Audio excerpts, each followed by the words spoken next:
The cassette tape was labeled in my own childhood handwriting, the faded blue ink spelling out two words that turned my blood to ice: play me. I was cleaning out my parents' attic, a dusty, sunbeam-slanted space that smelled of aging pine and forgotten things.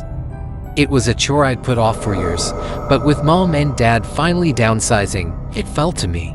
I was tossing old board games and moth-eaten sweaters into donation boxes when my fingers brushed against something cold and plastic, tucked inside my old Fisher-Price cassette player. It was a standard TDK tape, the kind I used to record songs off the radio, but this one had no track list. No artist, just my clumsy, 10-year-old scrawl. A weird, nostalgic curiosity pulled me downstairs to the living room, where my dad's ancient Panasonic stereo system still sat, a relic from the 90s. The machine whirred to life with a dusty hum, swallowing the tape with a definitive clunk. There was a hiss of blank tape, the kind that always made you think of ghosts, and then a sound that made me jump, my own childish voice, clear as day. Testing, 1, 2, okay. It's recording. My name is Sam Evans. I'm 10 years old. It's July 14th. Mom says I have an overactive imagination, but this is real. I need to make a record. In case I forget, a cold finger traced its way down my spine. I didn't remember this. Not any of it. My voice continued, but the playful tone was gone, replaced by a shaky, breathless whisper. It comes out of the closet when the lights go out. Not my bedroom closet. The one in the hall, the one that's always cold. It doesn't have a face. It's just tall. And it smells like wet dirt and old newspapers. I sat on the floor, hugging my knees, the shag carpet rough against my skin. This had to be a prank. A story I'd made up. But the fear in that little voice was palpable, horror, genuine terror that I could feel in my own gut 30 years later. It doesn't walk. It unfolds.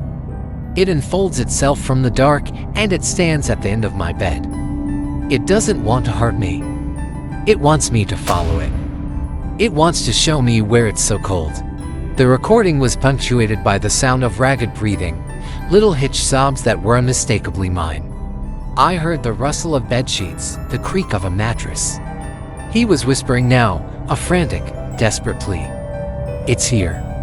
It's here right now. Oh God, it's leaning over me. It's so cold. There was a sharp gasp, a thud, and then a scream that tore through the static.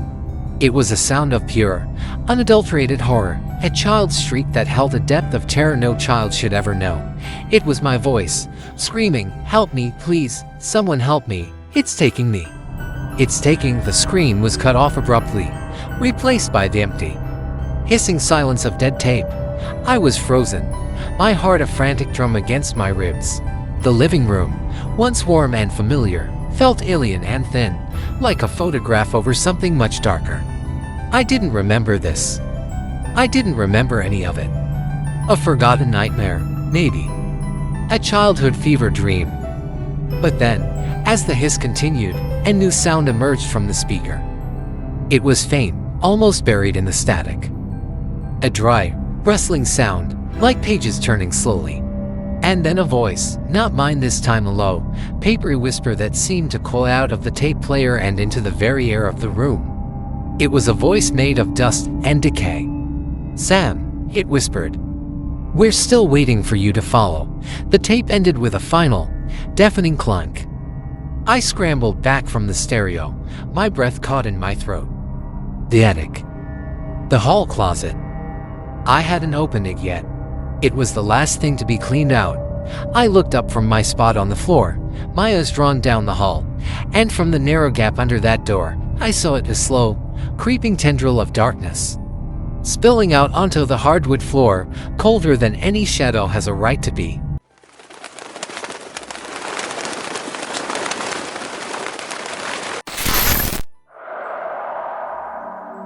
The taxi's meter has been stuck at $66. $60 for the last 2 hours, but the city lights outside the window keep repeating the same sequence of streets, and the driver hasn't said a word or turned his head.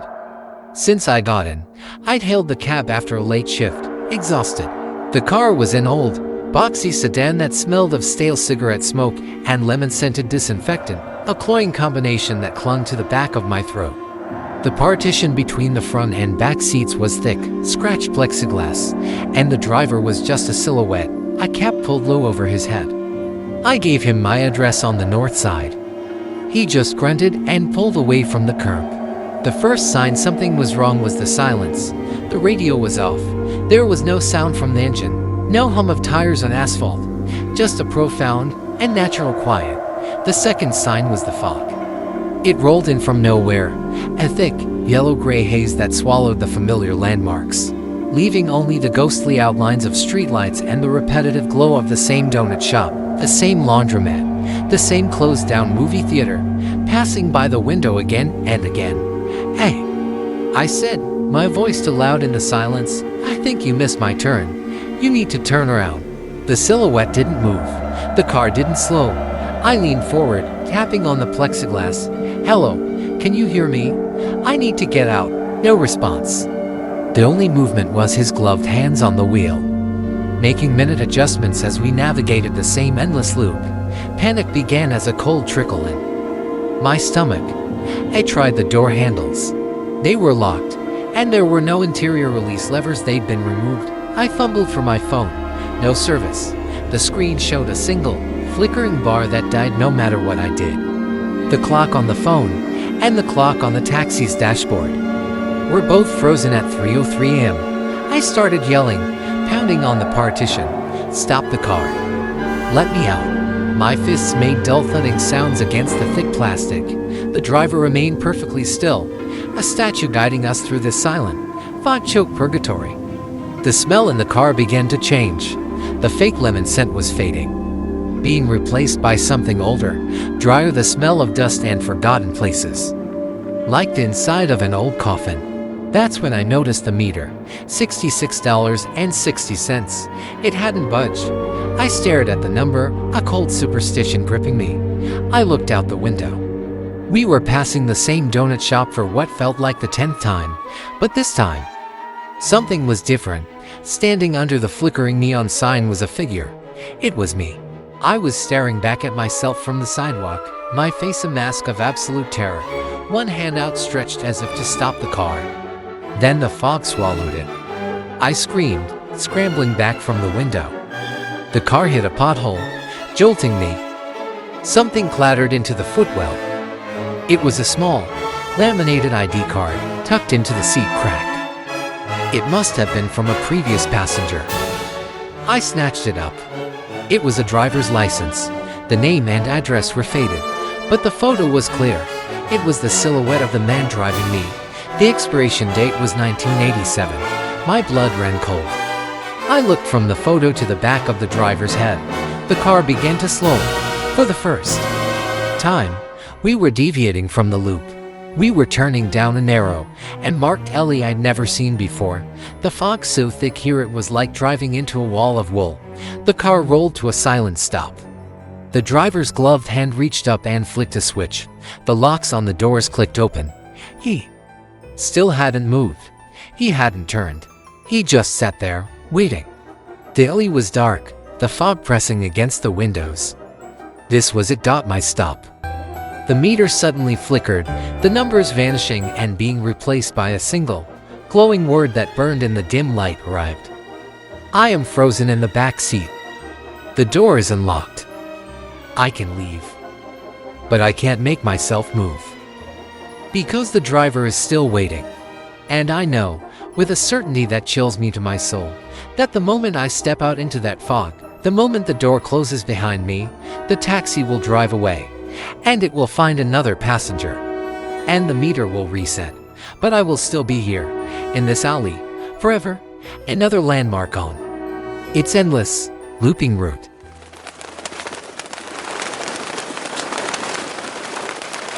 The face from the faded Amber Alert flyer is now standing at the edge of my driveway every night, unchanged by a decade, still wearing the same blue dinosaur t-shirt.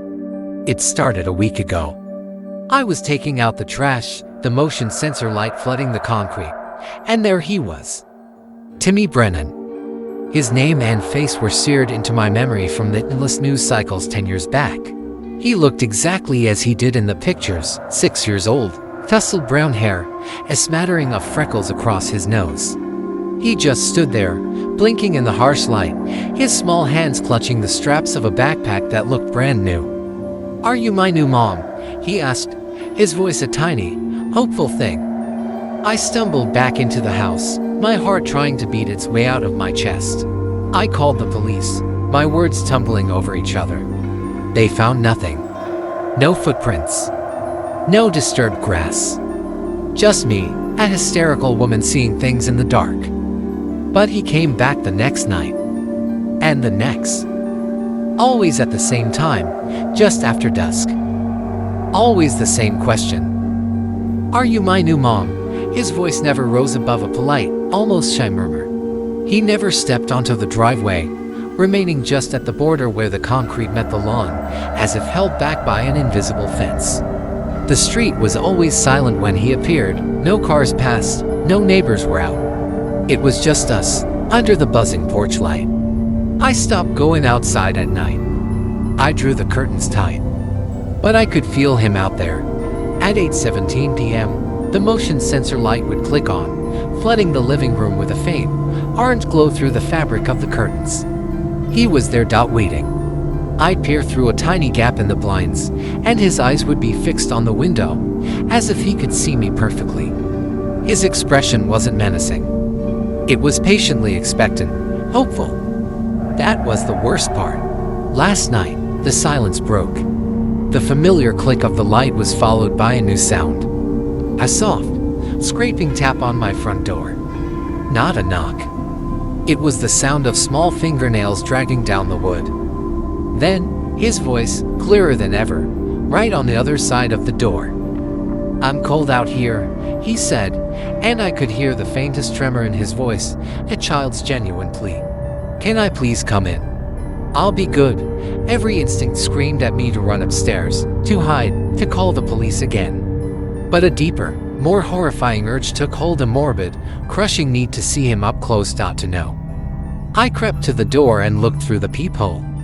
He was standing on my welcome mat, his face tilted up, distorted by the fisheye lens. His skin had a waxy, pale sheen, like old porcelain. His blue t-shirt was perfectly clean, unnervingly bright. But his eyes, they were all wrong. They were too old. They held a depth of knowledge and a weary patience that no 6-year-old could ever possess. He wasn't blinking. He smiled, a slow, deliberate stretching of his lips that didn't touch those ancient eyes. "I can see you looking," he whispered, his voice suddenly losing all its childish softness, becoming a flat, monotone hum. "The light changes when you look." I jerked away from the door, my back slamming against the wall. I slid down to the floor, clamping my hands over my mouth to keep from screaming. I could hear him shifting his weight on the other side. "They said I needed a new mom," the voice continued, no longer pretending to be a child's. It was a dry, papery rustle, the sound of leaves skittering across pavement. "They said you were lonely. They said you'd say yes." I'm still sitting on the floor. The motion light outside has turned off, plunging the hallway into darkness. But I can still hear a faint, rhythmic sound from the other side of the door, a soft, wet sniffing, like an animal trying to catch a scent. It's followed by the sound of his small hand gently patting the wood. "It's okay," the voice whispers, now so close to the keyhole it feels like it's right in my ear. "I can wait."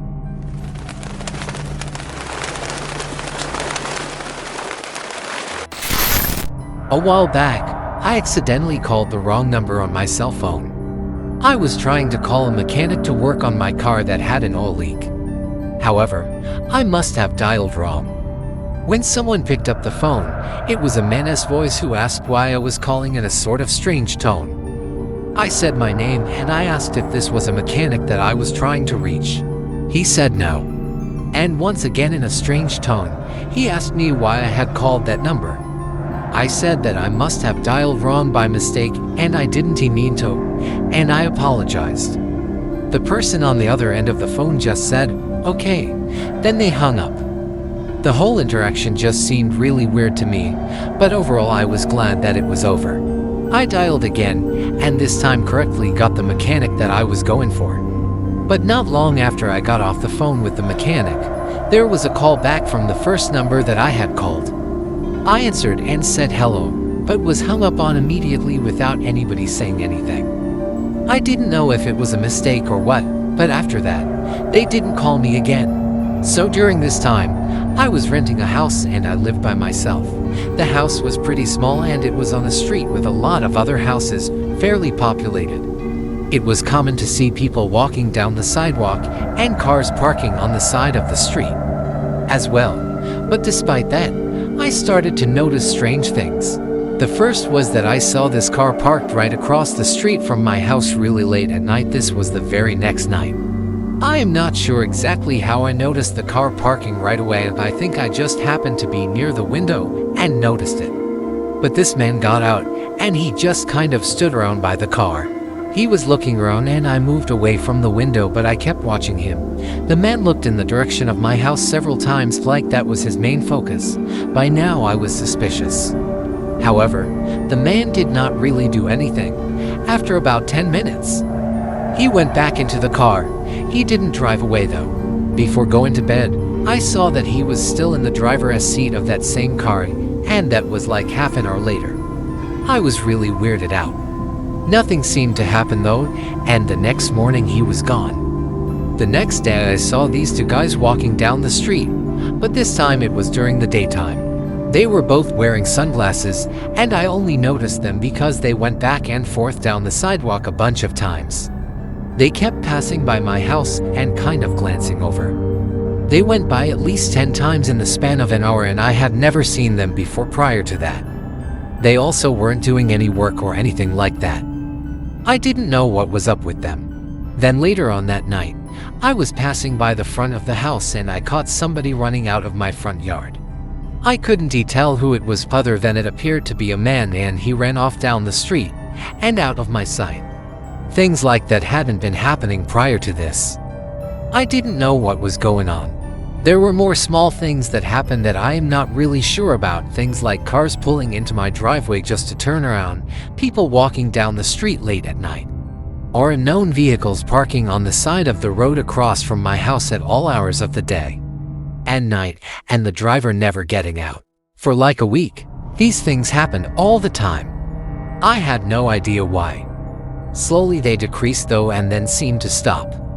I wasn't sure if I was just randomly paranoid for some reason or if something was going on. And the phone call was so strange. I feel like they might be linked because prior to the phone call I didn't notice anything like that happening. And almost right after I noticed it, but overall I don't really know anything. Nothing that definitive happened, like nobody tried to break into my house and nobody knocked on my door. It was all really sketchy and suspicious things that just makes me wonder. I'm just glad that nothing strange has happened since then, and these things seem to have stopped. It remains a bit of a mystery.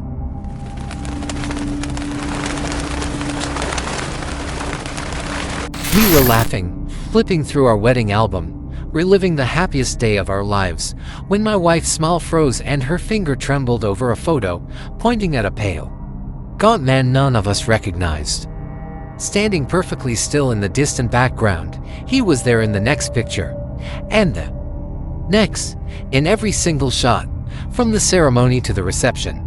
He was never the focus, always a blurry figure in the deep background, partially obscured by other guests or floral arrangements, but his posture was always the same, ramrod straight, hands clasped formally in front of him, his face a pale, expressionless oval. He wore a dark, outdated suit that looked out of place in the summer heat. We asked everyone the wedding party, our families, the photographer. No one knew him. No one remembered seeing him. The photographer, a professional who swore he'd never seen the man before, emailed us the raw, high-resolution files. Zooming in was a mistake. The details were crisper, but his features remained frustratingly indistinct, as if he were ever so slightly out of focus with the rest of the world. But his eyes, in every single picture, no matter the angle or the distance, his eyes were in sharp focus, dark, depthless pits that seemed to be looking directly at the lens, directly at us. The dread truly set in when we reached the photos from our hotel suite, the ones we'd taken ourselves after the reception, the ones that were supposed to be private. In a selfie of us toasting with champagne, he was there. A pale smudge reflected in the mirror behind us, standing in the hallway outside our open door. In another, a candid shot of my wife laughing on the bed. His face was a stark, white moon in the dark window behind her, looking in from the night. He had been in our room. He had been watching us. We called the hotel, demanding to see security footage from our floor. The manager was polite but unhelpful. The camera for our hallway had malfunctioned that night, he said. The only footage was a corrupted file of fizzling static. A cold numbness spread through me. This wasn't a crasher. This was something else. We became prisoners in our own home. Jumping at every shadow, checking every window. The photos were stored away in a closet. But his face was burned onto the backs of our eyelids. My wife stopped sleeping. She'd wake up screaming, saying she'd seen him standing in the corner of our bedroom, his hands clasped, just watching. Last night, I couldn't take it anymore. I needed to understand. I dragged the box of photos out and spread them across the living room floor under the harsh glare of the overhead light. I had to find a pattern, a clue I'd missed. Picture after picture, that pale face, those watching eyes. I lined them up in chronological order, from the first look to the final goodbye, and that's when I saw it. It was so subtle I'd missed it 100 times before. In the earliest photos, he was far away, at the very edge of the frame, a distant observer. But with each subsequent photo, he was closer. Not by much. A few feet per picture. A step forward every time the shutter clicked. By the time of the reception photos, he was standing just at the edge of the dance floor, his dark suit a void among the celebratory colors. In the final hotel photo, the one in the mirror, he wasn't in the hallway. He was standing right behind the door, already inside. A floorboard creaked behind me. I froze, my blood turning to ice. The living room was dark except for the pool of light on the floor. The air grew cold, carrying a faint, dry smell of old paper and dust. I could feel a presence in the room with me. A pressure against my back. I couldn't turn around. I couldn't breathe. My eyes were locked on the last photo in the sequence, the one from our hotel room, and reflected in the champagne flute I was holding in that picture, too small to have noticed before, was a tiny, distorted, but unmistakable image. It was the pale man, no longer in the background. He was standing directly behind me, his expressionless face leaning over my shoulder, his dark eyes fixed on the camera I was holding. The creak came again, closer this time, right behind my shoulder. I am still on the floor, surrounded by the photos of the happiest day of my life. I can feel the cold radiating from the space behind me. I can hear the soft, dry sound of breathing that isn't my own.